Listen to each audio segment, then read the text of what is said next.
Hi, everybody. Welcome to today's Tuesday topic. Today's topic is peer review survival skills tips for researchers. And we have back with us again is Dr. Bradt, who is our director of our PhD, Council of PhD Program Director. And she is also the director of the PhD program in Creative Arts Therapies. And this is the second of the sessions that we have done. All right, so without further ado, let me invite Dr. Bradt. Let's hear from her. Thank you. Thank you. Hi, everyone. Thanks for being here. So I am presenting this, and last presentation, which was more geared on how to write a good peer review, but this one is for you authors, how to survive peer review, especially reviewer number 2. I hope you all know the joke that reviewer number 2 is always the hardest reviewer. So how do you survive peer review, especially peer review? Reviewer number 2 basically comes from my own experience, of course, as an author, but more importantly, from my experience as editor-in-chief for almost 8 years for a leading music therapy journal. And then before that, I was associate editor for that same journal. So that kind of informs my presentation today. And what I would like to do, and Darren, I'm going to ask for you to maybe track online people's responses to this. If we can just quickly go around, since we don't have too many people here in the room, at least, say your name, your department, and one major challenge you have experienced with peer review. If you have published. If you haven't published, just say your name and department and pass. Yeah. So can we start with Lynn in the back? Creative Arts Therapies, and I have not published anything peer reviewed. So No peer review publication yet. Delayed due Creative Arts Therapies, and this is good timing. I have a co-authored article in, and we're waiting. And you're waiting. Okay. All right. Good. Janatu? Janatu Kausar, Creative Arts Therapy Department, and I haven't yet published any peer reviews. Okay, no publications yet. And for people online, if you can put it in the chat, your name, department, and a major issue that you have. Well, major. I guess your most significant challenge that you have experienced during peer review. I'm Amy, Physical Therapy and Rehabilitation Sciences Department, and no peer review. No peer review yet. Okay, good. You're all here at a very good time. You want to hear about this before you have to deal with your first peer review. I'm Ben. I'm a second-year physical therapy rehab science student. I have not been first author, but I've helped with other peer reviews. Okay, and any particular issue or noteworthy issue that you have seen? For me, I was always on the technical side. So like when they want you to redo the whole analysis. Oh, that's hard. Yeah. So Ben is saying here that they had to redo an analysis, which is, not a fun thing to have to do, to dig back into that data. And in the front here? Yeah, I'm Dylan, first year in PTRS, and I haven't gone through publication. I have one paper in preparation for submission. Right Very good. Good timing. And let me see if I can actually get I'll read them out. Okay. Kristen says, Creative Arts Therapy, yes. Reviewer number 2 has been a challenge. Sarah from Creative Arts Therapy says, I actually received wonderful support when I published Special Circumstances when I was mentored. And Dana says, nursing, one challenge is addressing comments and then getting a whole different list of required edits. Suma says, also had trouble with one reviewer wanting much more than the other. And Dahlia says, published multiple times, trying to work through reviewer comments on a manuscript that was rejected right now. Okay. All right. Good. So those are good. Let me not forget about whose comment was it? Was it Kristen who said, somebody said, did the revisions and then I guess in second review, received a whole slew of other comments to address. I don't think I have that on my slides, but it's a really important one to address. So that was from Dana. Dana. So if you can help me make sure I answer that one. So before we go in the nitty-gritty of how to respond to a peer review, I want you to be aware that right now there's about three main options available in terms of peer review. So some journals function on a single anonymous peer review, which means that the reviewers know your name or the author's name, but you don't know the reviewer's name. Yeah, this is particularly prevalent in the field of medicine and many hard science fields as well. The second option is double anonymous review, which is probably what you're most familiar with, is when the reviewers don't know your name, you don't know the reviewer's name, yeah? And then there's open peer review, which in both parties know each other's name. It's important to check when you submit to know what level of peer review the journal has, because it will inform you whether your manuscript needs to be masked or not, yeah, whether you need to remove any identifying information. And I'm mentioning that here because I have a comment about that in a later slide when you respond to revisions.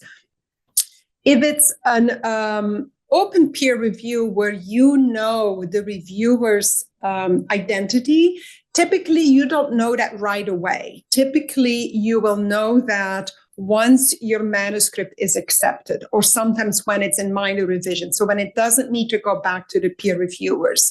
Sometimes you will only know once the review is published. Yeah. And thinking back about the presentation I did a month ago, this is something important for you also to know as a peer reviewer. Are the authors going to know who you are? Yeah. And so that shouldn't prevent you from being very critical. But if you are a young scholar and you're reviewing an article of a very senior scholar, you maybe particularly want to check if you have a significant critique and, for example, request Ben to redo his analyses. You may want to make double sure, be really sure that what you're requesting is reasonable, yeah, and is well informed. All right, so in terms of decisions, of course, everybody hopes to get an accept. Very interesting how it appears quite strange, the letter type in the colored boxes, but I hope you can read the accept.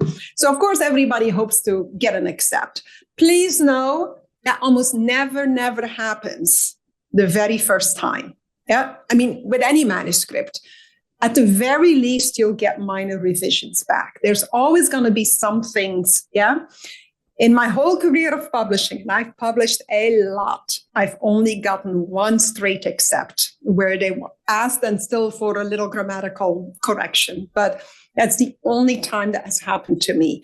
Most of the time, you'll get major revisions, yeah, the first time around, because reviewers will have a significant amount of critique. Sometimes it's hard to know when and how a journal decides to give you major revision decision or minor revisions. Because sometimes minor revisions, you think it's minor, right? It's not a lot. You could get a minor revisions and still get 3 pages of revision requests, but they're all very minor. They're grammatical things, formatting things, asking for some additional clarification of references, yeah? So some journals, including when I was an editor-in-chief, even if it was a lot, we wouldn't mark that as a major revision. A major revision was something or tells you that there's something significantly worrisome about your manuscript that needs to be addressed to such a level that when you submit your revisions, at that point, your manuscript could still be rejected. So in your case with you having to redo the analyses, once the peer reviewers then see the revised analyses, they might decide to reject the manuscript. Yeah. Sometimes there's multiple requests for significant explanations or rationale or like substantial scholarly stuff. And when the reviewers receive that, it becomes clear that actually that manuscript isn't based on good theoretical, or that study wasn't based on, for example, good theoretical thinking, or even, a lot of faulty reasoning. So at that point, a journal might still decide to reject. Yeah. However, when you get a decision of major revision or certainly minor revisions, but even major revisions, you should actually be very happy. It shouldn't be like, oh no, major revisions. In most cases, a first decision is a decision of major revisions. It at least means that the reviewers were interested, and certainly that the editor is interested. If they weren't, you would have gotten a reject. Yeah. So at least you get an opportunity to optimize that manuscript. When you receive major revisions and you submit your revised manuscript, it will typically go back to the peer reviewers. Yeah. And so it will go through a whole other round of peer review. And we'll talk more about that in a moment.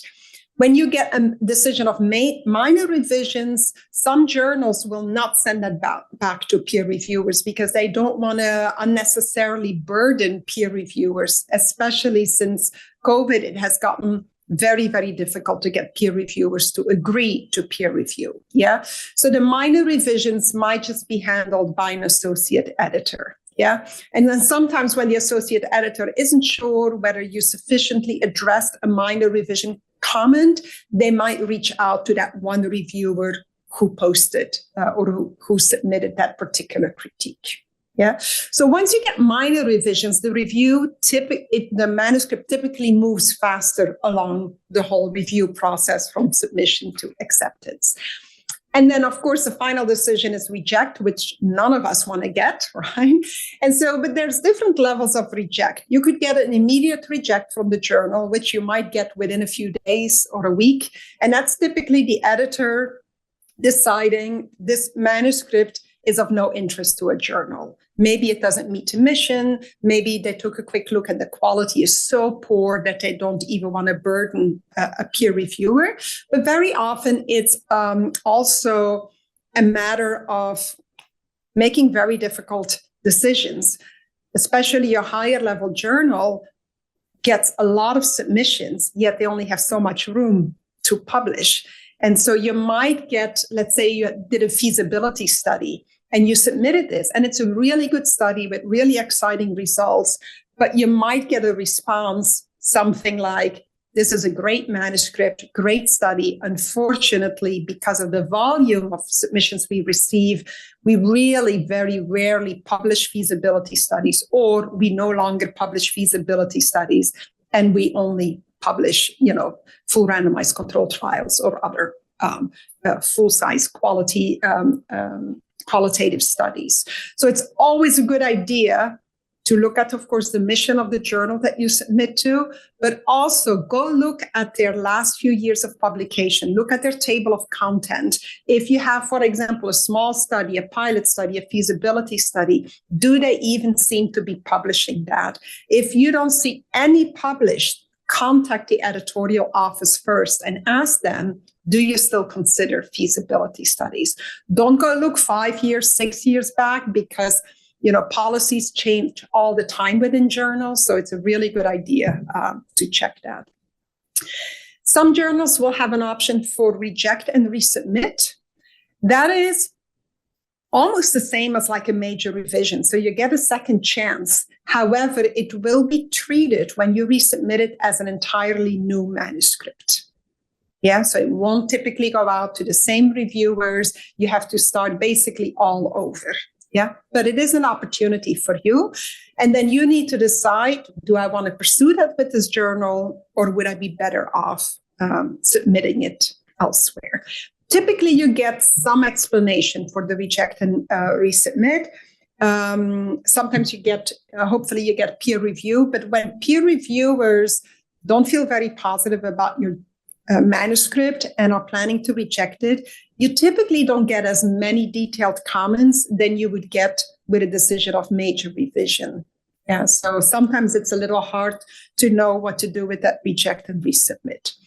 And then the final option is that you might get a reject based on the peer review comments. Yeah. And I wanted to put up this slide to help you understand why it takes so long to get a manuscript published. Yeah. Except maybe if you're in a really top journal where there's a lot of staff helping in the editorial office.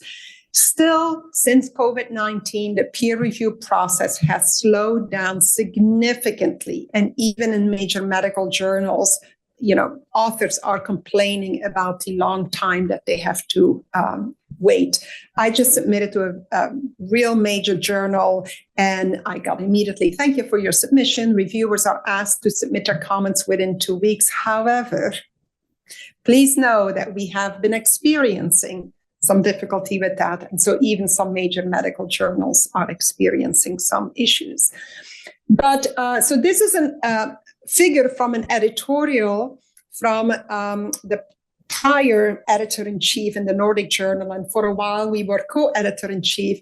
And he got so frustrated with the large amount of emails that we would get, sometimes only after 2 or 3 weeks from authors. When am I going to hear a decision?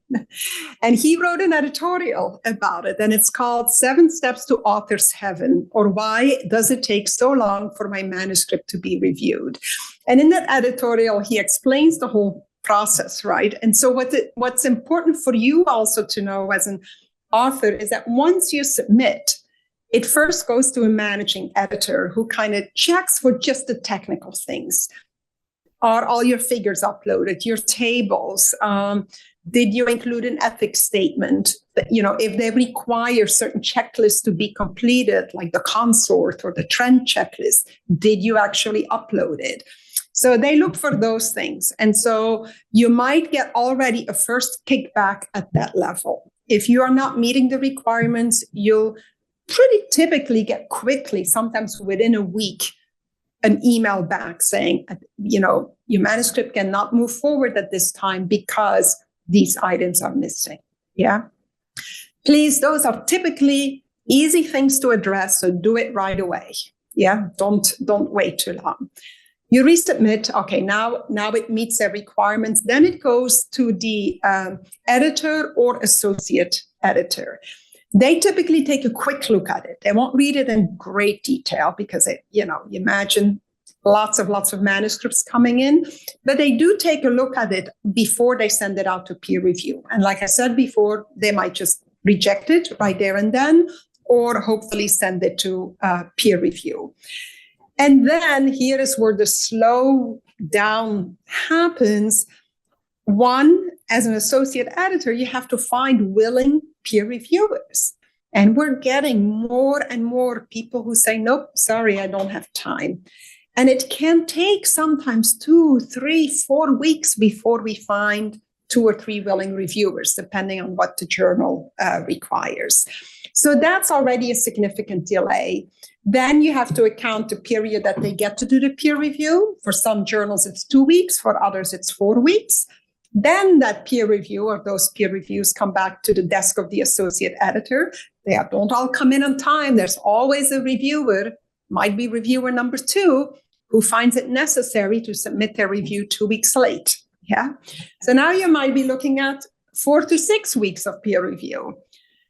Associate editors receives it, needs to look at all of those comments and make a decision. Minor revision, major revision, reject. Having done that a lot myself, that takes time if you take that job seriously.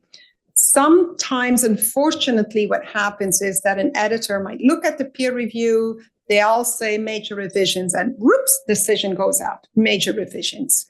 And then you deal with some major issues in terms of contradictory requests and so that have not been addressed by the associate editor, meaning you are not getting any direction from the editor of how to deal with some of these contradictory reviews. Yeah, that's not an ideal situation. And we'll talk in a moment about how to deal with that.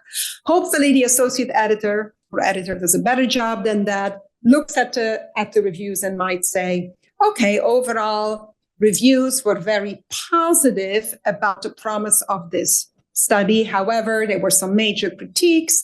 Please address these. And then the associate editor might say, I noted that reviewer 1 and reviewer 3 asked for very contradictory things. And then we'll typically take a stance. We'll say, I suggest that you follow reviewer 1's comments, or sometimes may leave it up to you. I'm happy to discuss this further with you, or I look forward to see your response to this. If it would be helpful for you to discuss this with me, let me know. Yeah. So it's back in your court. You typically get, again, depending on the journal, between 2 weeks to 3 weeks to respond to the revisions. I encourage you to do it as soon as possible. Of course, the rest of your team need to be available as well, but don't push it off to that 3rd week to start addressing the revisions, because you're only slowing down this review process. I don't know if you've been counting up, but we are at 2 or 3 months already. Yeah. So when the ball is in your court, please do it as fast as you possibly can. Do it well, of course, but don't keep it hanging. Because as an editor, nothing is more annoying than when you have to try to push review along and have to try to pressure reviewers to get the review in. And then you get an email from the author saying, I know that my manuscript is due in 2 days, but we're not going to get it ready. Could I get an extension for 2 weeks? And then they don't get it ready again. Could I get an extension? And so you risk, if you have a good editor, or a flexible editor, first time, okay, yes, I'll change it in the system and I'll change your submission date. But if you ask again, you risk that they say, no, now it will have to be a new submission and you have to start all over again. Yeah, so it behooves you to get it in time. All right, so you got your review comments, typically of 3 reviewers, sometimes more, sometimes 2. My first recommendation is read it, breathe, and step away. And do whatever you need to do to relax yourself. Go for a run, other exercise, glass of wine, whatever it might be, but don't respond, don't start working on it, because I promise you're going to be upset. Yeah, it's hard to read a lot of critical comments about your work, especially because in most cases you worked really, really, really hard and you angsted over that submission and you think you put in your best work and now you get a lot of critical comments. Some peer reviewers are not very nice people. And so they write very nasty comments. They don't take the time to reread their review, to say, maybe I should soften that a little bit, or maybe I should put that in a more, constructive manner. Some peer reviewers are just to the point, and all they want to do is just get that review over with and give you their most critical reviews. Yeah. And those are hard to read. Sometimes you might get a reviewer, typically reviewer number 2, who finds it very necessary to impose their own personal opinions onto your manuscript. Not really based on science, but really based on their own personal opinion, perspective, and they're not very open to other perspectives. Those are hard reviews to read. You get upset when you read things like that. So again, step away. Remember, reviews are always subjective. Don't expect any pats on the back. Most reviewers are very busy people. They do a favor to the journal or their field to review. They're not going to take the time. Maybe if you're lucky in the introductory sentence, it might say something, this is a really worthwhile study or whatever, and then they get straight to it. Yeah. There are always more negative comments than positive comments for that very reason. Why would I need to be spending time to make sure I have a lot of positive comments in there? We want to make sure that you optimize, that you get to optimize and refine that manuscript. And those are the kind of comments that you need. Yeah. When you receive a lot of comments, 2, 3, 4 pages, 5 pages, 10 pages. Initially, it may feel very depressing, but actually you should view that as an opportunity. It's typically a good sign when you get a lot of comments, because that means the reviewers felt it was worth spending that detailed time on your manuscript. If they didn't, they would have most likely rejected it. Not always the case. Sometimes reviewers want to point out all the bad stuff so that they can conclude, I recommend that this manuscript be rejected. Yeah, that happens.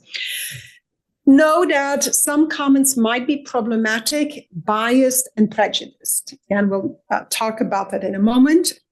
And also that reviewers might not agree with each other. That actually frequently happens. Yeah. Sometimes you have a reviewer who will recommend minor revision, one that says reject, or minor revisions and major revisions. And so then as an editor, sometimes that is challenging to deal with. And certainly for you as authors as well. All right, so now let's get to the nitty-gritty of how to organize your response and your revisions.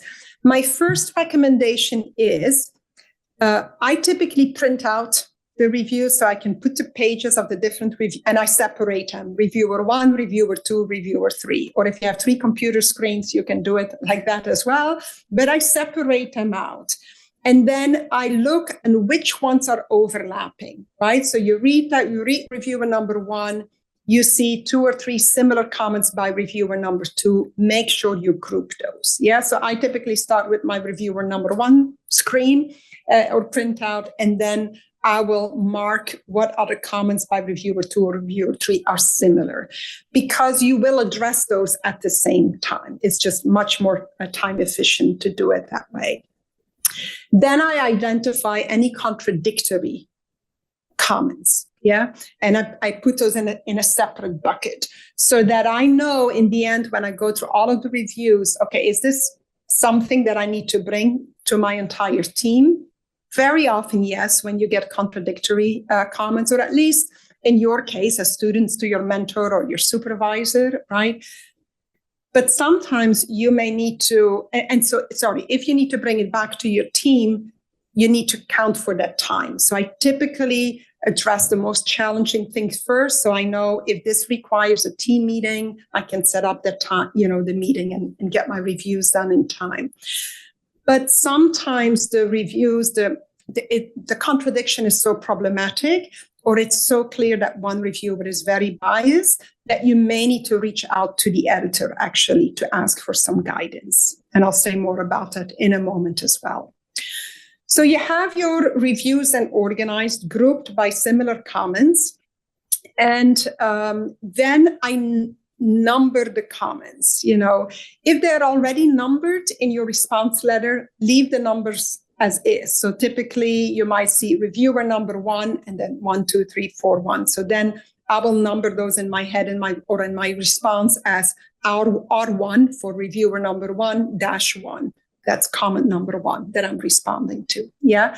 But if they are not numbered, I might reorganize. So again, that I group them, but I number the comments then in my response, because sometimes an explanation that comes for comment number 10 is related to a rationale or an explanation I gave in comment number 2. And so I don't need to repeat that. And I might say, as explained in comment number 2, this was my reason for, and this is now also linked to my response here. Yeah, so it makes it easier for the editor to know, and also it saves you some time.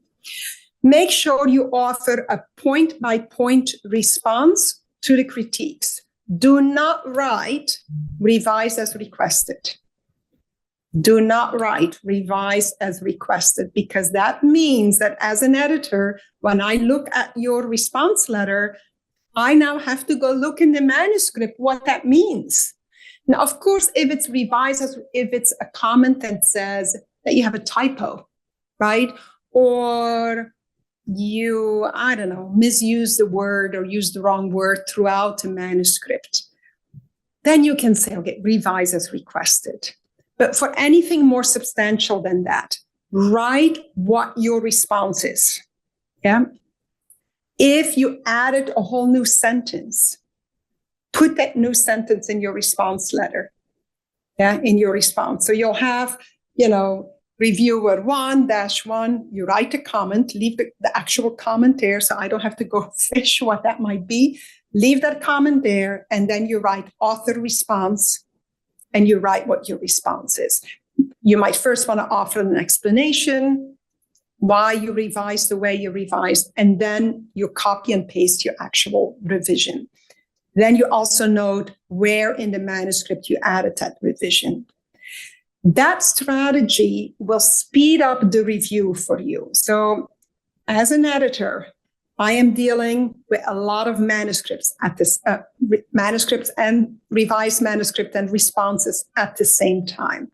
When I have 10 on my desk and I see that Lynn made it super easy for me by putting in the response letter what they added, I can clearly find it because they clearly indicated in what section I can go find it.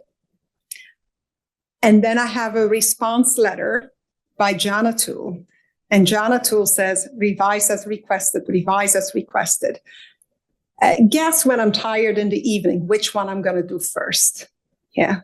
I found myself doing that all the time. It's not that I would prioritize a manuscript that was, came in, a response that came in 3 weeks later than another one. But if they're coming in at about the same time, I'm going to prioritize the ones that are the easiest for me. Yeah, so the clearer you can make this, the better.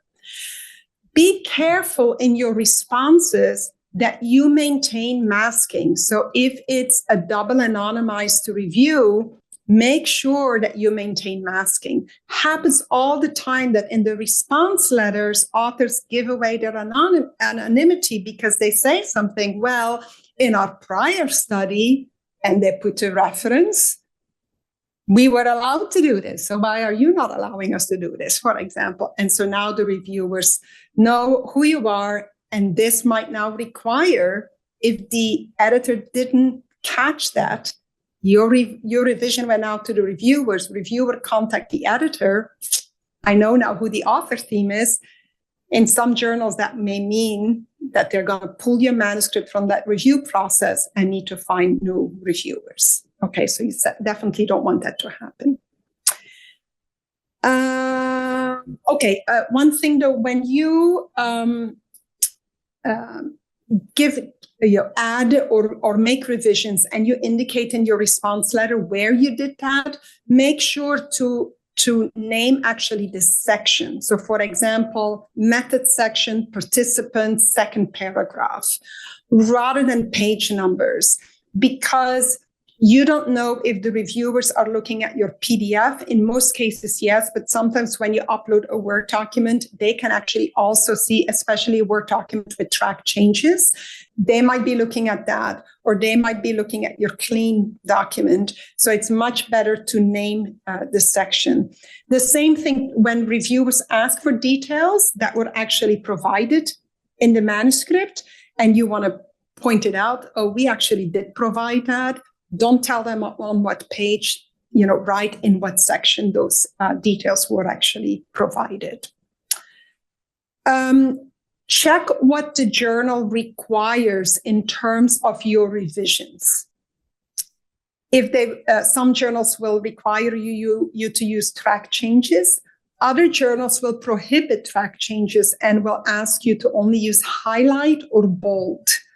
That has to do sometimes with the plagiarism software that they're running. The track changes doesn't always run smoothly through a plagiarism software. So make sure that you follow those instructions. There was something related I was going to say to that. Oh, when you start working on your revised manuscript, this has happened so many times with students when they start working and then they maybe reach out to me about something, and then I might say, but did you already start working on the revisions? Did you use your original document that has EndNote linked?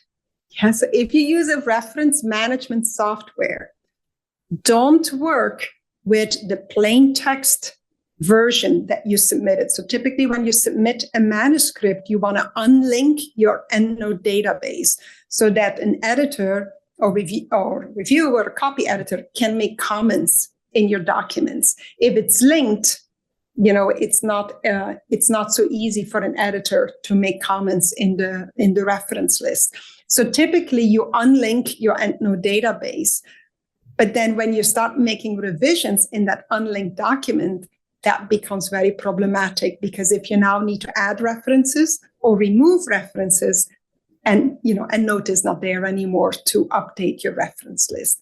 So just big comment for yourself, to put on your computer when you deal with manuscript submissions, to always go back to your linked document when you make revisions. You cannot ignore comments. We once had an author who wrote, who ignored several comments, and when we received a comment letter, and for some comments wrote explicitly, no revision was implemented because none of the other reviewers saw this as an issue. And we were like, that is the reason why we have 3 reviewers, so that you get 3 different perspectives and fresh eyes on your manuscript. So you cannot ignore comments or just decide, I like this reviewer. This reviewer gave me pretty mild comments. I don't like reviewer number 2, so I'm going to ignore those comments because reviewer number 1 or reviewer number 3 didn't seem to have issues with that. Yeah, you have to address all comments. Don't get defensive in your or disrespectful in your tone. So I would say after you have finished your response letter, definitely have your advisor read it or a co-author read it, because even in my own response letters, I have to step away from it and I come back to it the next day or 2 days later, and I will always find myself revising my language a bit to say, maybe I can be a little softer in my response. Yeah. Acknowledge also positive comments. When you do get them, do say thank you for this positive comment, or thank you for this validation, or thank you for, because reviewers are going to see your response letter. And so they also want to see that you appreciated a positive comment. Now, how to respond when you disagree with a reviewer? First, please make sure to take some time to reflect on why it is that you disagree. Could the disagreement or the critique stem from the fact that maybe your writing confused the reviewer? Yeah. And so if so, you might disagree with what they're asking you to do. But if you carefully look at their comment and go look back at what you wrote, you may realize, oh, they misinterpreted this. I see now that wasn't very clear. And then you thank the reviewer for pointing out that your writing wasn't clear, you clarified it, and you say something, I hope that this addressed your concern. Yeah? Is it clearly a personal opinion, that thing that this reviewer is bringing in, and it's really not based on scientific reasoning or up-to-date research? Sometimes you have reviewers who are not very up-to-date with the latest research. And so maybe asking you to do something that is no longer acceptable in your field of study, right? Then, of course, you're not going to agree with what they ask you to do. Instead, you're going to write a clear rationale, clear explanation, why you disagree, and ideally, if possible, add supporting references for your statement. Yeah. But know that it could also be the opposite, that your thinking is not up to date, right? And that maybe they are referencing some recent literature that you were unaware of. So then please go look at that literature and make the revision as needed. The other thing to look for as you review the reviewer's comment, are there multiple suggestions or critiques by one reviewer that you disagree with? Like, does it really seem that reviewer 2 is really impossible to deal with? And if so, take a good look and discuss with your team to try to decide, okay, are we really dealing with a biased review here? Or are we just dealing with a very critical person and this person is really right? We didn't think to do this, or yeah, this is more challenging to do. We didn't want to do it this way, but this reviewer is right. We probably should make that revision. But if not, if it looks like you're really dealing with a biased and potentially nasty reviewer, you may want to reach out to the editor and say, we really don't know what to do with this because clearly this person is imposing a lot of their personal opinion, for example, but we don't want to upset the reviewer. Please offer some guidance. You might also disagree with a reviewer, and that reviewer comment might contradict another reviewer. And if you didn't get guidance from the editor, then it's certainly your right to say, this comment contradicts what reviewer one is requesting. We made revisions based on reviewer one because we feel that that's more in line with our, theoretical approach or methodological approach or whatever it might be. Yeah. But always offer a clear rationale and a clear explanation. Now, how to respond to a reviewer when you doubt the reviewer's competence? You would hope that wouldn't happen, but yes, it does. Especially comments around statistics. You might get suggestions that you say, really? No, that doesn't seem right? Then you consult with your statistician, and so it seems clear that what they're suggesting is actually not accurate. Then you write, of course, nice response with supporting references to support your statistical approach, for example. Yeah. But always take the comment that they give you seriously, meaning, in air quotes, seriously, meaning don't ignore it. Don't say something like, in all due respect, this reviewer is incorrect, but say something like, it seems that X, Y, and Z have been misunderstood. Let us try to explain again with this, And so now you take space in your response letter to basically educate this reviewer. Space that you don't have in your manuscript. So you don't make those changes in the manuscript. It's really a matter of educating this reviewer on how wrong they were. But you don't say you were wrong. You just say, we may have been misunderstood. And here is, Or you could say something like, this is an interesting suggestion. Could you please point out how you would want whatever it is that you're proposing? Because we are not aware of any such recommendations in the literature and would be grateful for some guidance. Yeah. So you're basically telling them, all right, show us the supporting evidence for your recommendation. Yeah, in a very nice way. In exceptional circumstance, you can certainly reach out to the editor-in-chief or the associate, whatever editor assigned to your manuscript, and ask for guidance. For example, if you notice that a reviewer asks you to add 4 or 5 references, and they're all by the same author group or the same primary author, it becomes pretty clear that that reviewer is probably suggesting that you cite their own work and are upset that you didn't cite their work. That is completely unethical. Reviewers are not allowed to do that. So then you reach out to the editor and say, what you think happens. If you don't know the identity of the reviewer, you cannot be sure, right? So you check with the editor. We certainly have had that happen several times for our journal. And then as an editor, I would write, I can advise you that you can ignore this comment. I don't give the identity of my reviewer away. I don't say, yes, you're right, but I'm just saying, yes, you can ignore. And then in your response letter, you can say, as per the guidance by the editor-in-chief, we have not made any revisions based on this comment. Yeah. Oops.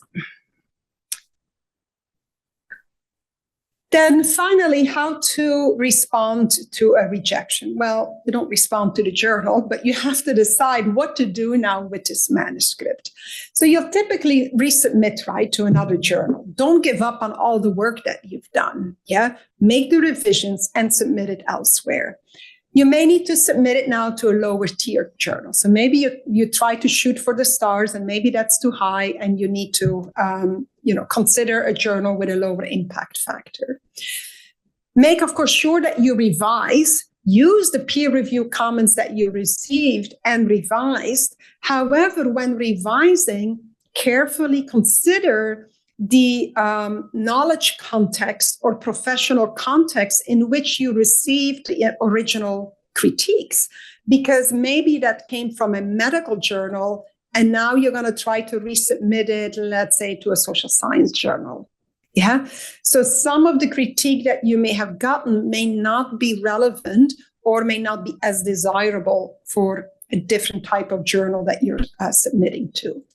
Also, make sure when you resubmit to another journal that you adjust your manuscript to the new submission guidelines for that journal. Yeah, formatting, maybe you're only allowed 3 tables instead of 4 tables.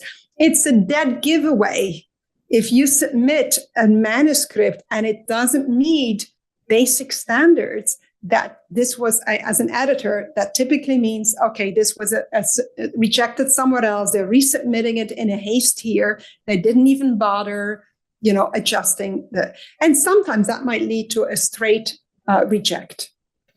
A managing editor might not even, because you didn't even take the care to try to adjust it. Yeah, so don't make that mistake. So then why do articles typically get rejected? I already mentioned a few things at the beginning, but some other reasons might be an overrepresented topic. It's just they have too much of that same topic in the journal already. Of course, failure to select the appropriate journal.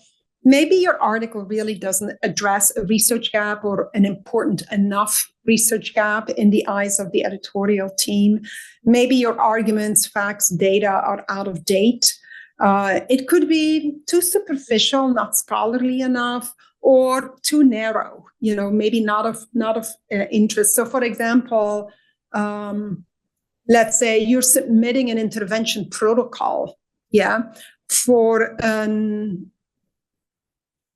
a physical therapy protocol, and you're submitting it to a rather broad journal. Maybe that very detailed protocol is not relevant to the readership of a broader medical journal. Maybe then the editors will say this seems more appropriate really for a PT journal. Yeah, so that's something to consider. Of course, things like really poor writing style that the editorial team feels that it would be too much work to guide you towards a better publication. And then basic things like lack of ethics approval or informed consent. I don't think that happens, of course, so much in university settings, but happens all the time when clinicians submit, for example, manuscripts or data that they analyzed. Then when a last step in this whole review process is that when your manuscript is accepted, that you will get the proofs back, right? I cannot emphasize enough how important it is to read that proof from front to back, every single letter. Don't think, that I trust that typesetter. I trust the copy editor. I trust the typesetter. They're professionals. I don't have the time. I'm too busy to review. All the time, there are errors. So much so, and with major publication houses, that for our journal, and we were working with a major publication house, for our journal, we had to assign, or we had to create a position for basically a checker for typesetting and copy editing, because the typesetting and copy editing is not organized by the journal editorial team, it's by the publisher, right? The quality of typesetting and copy editing has gone down tremendously over the past 10 years. Part of that is due to AI copy. Most journals now use AI copy editing. It introduces a whole lot of issues. Typesetting as well. You would be surprised at how often I get a proof back from one of my manuscripts and a paragraph is missing, or a paragraph is published twice, especially on a page where there is a table or a figure. Now you see a paragraph above the table and you see it under the table. Or paragraphs gone missing. We just had it for our, I think it was in our method section in the description of participants. The first 4 lines were just missing. And the first sentence started with like VE from have, like the last two. I mean, it was so obvious, like how that wasn't caught in by the copy editor, because it was clearly a typesetting error. So please make sure to take the time to read that carefully. Like I said, respond also in a timely fashion, not only for your submitting revised manuscript, but also for your copy edits. And then make sure you read your publishing agreement to know what you're allowed to do with that article. Very often, you are allowed to upload the Word version of what you submitted nowadays, right? But you're typically not allowed to upload to your website or to ResearchGate or LinkedIn or whatever you use a typeset copy of your manuscript or the published copy. But even the typeset manuscript that you get for proofing the proof, you are not allowed to upload that. Yeah. Until sometimes when the embargo is gone. So some journals, it's after a certain amount of period, you're allowed to do that. So please read your copy agreement carefully. Any questions? Comments? Suggestions? There are a few comments in the chat, Okay. all of them from Stephen. So I'm glad he turned his camera on so we can hear him. I'll summarize for Yoka because she can't see the chat what you said, and then you can fill in anything that I might have missed there, Stephen. Okay. He said when you get an accept with no revisions, you get to do a little dance.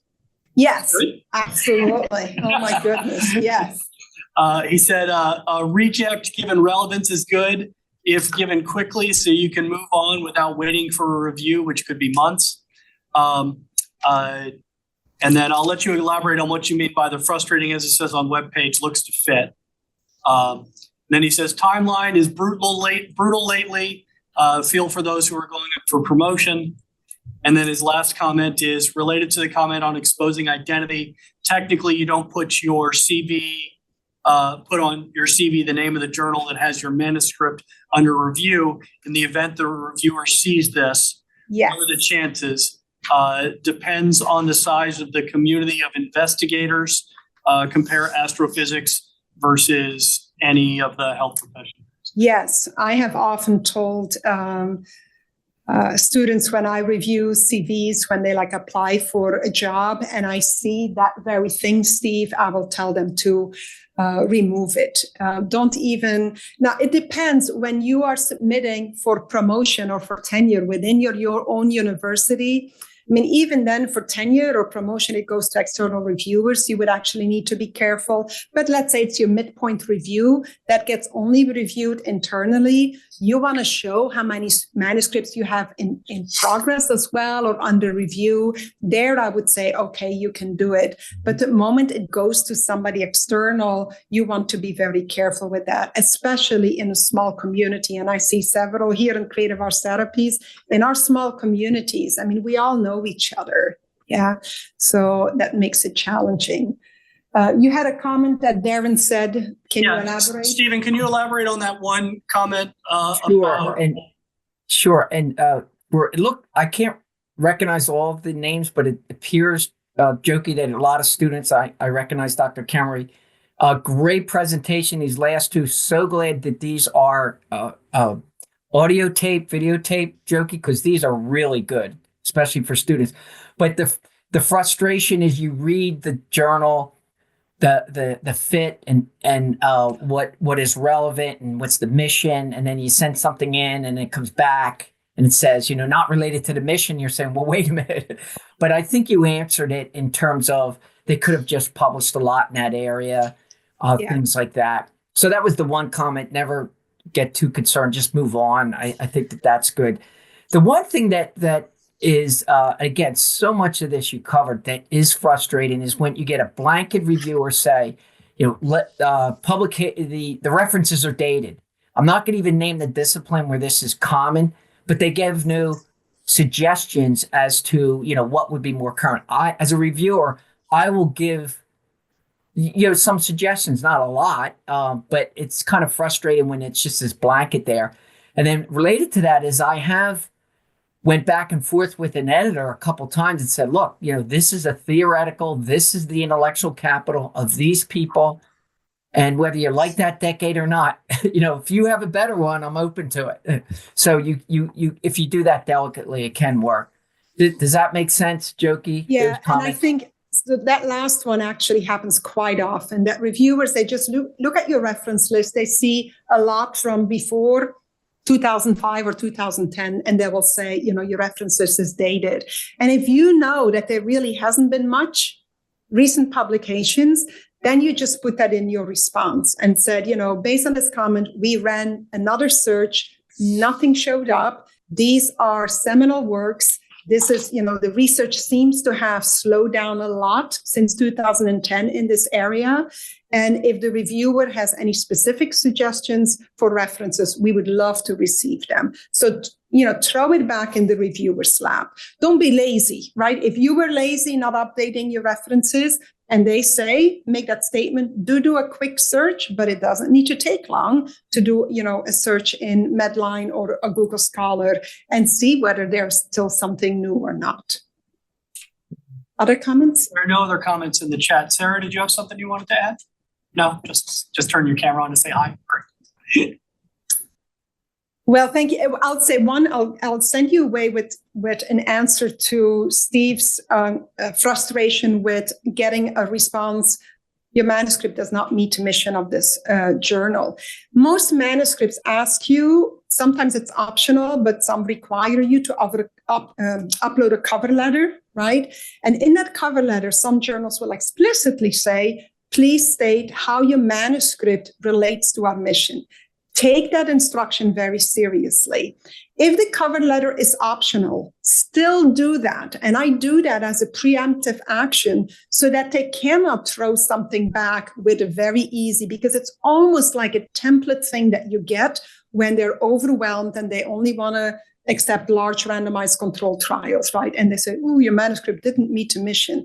And if you make it very clear in your cover letter that your manuscript does meet their mission, it almost forces them to now be more explicit about what it is that didn't work. And one last thing that I forgot to mention, when you get a reject, we went over the different possibilities, right? Submit to a lower tier journal.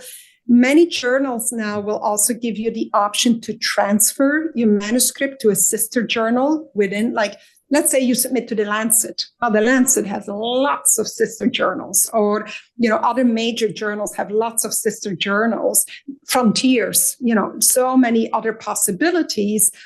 Then they typically give you options. They might say these 2 or 3. Sometimes they don't give options. And if you say yes to that, you might end up in a journal that you actually don't want to be in. It's very low impact, not really the field that you want to be reaching with your manuscript. So if it's kind of a blanket kind of, can we transfer? Ask which journal it would be transferred to.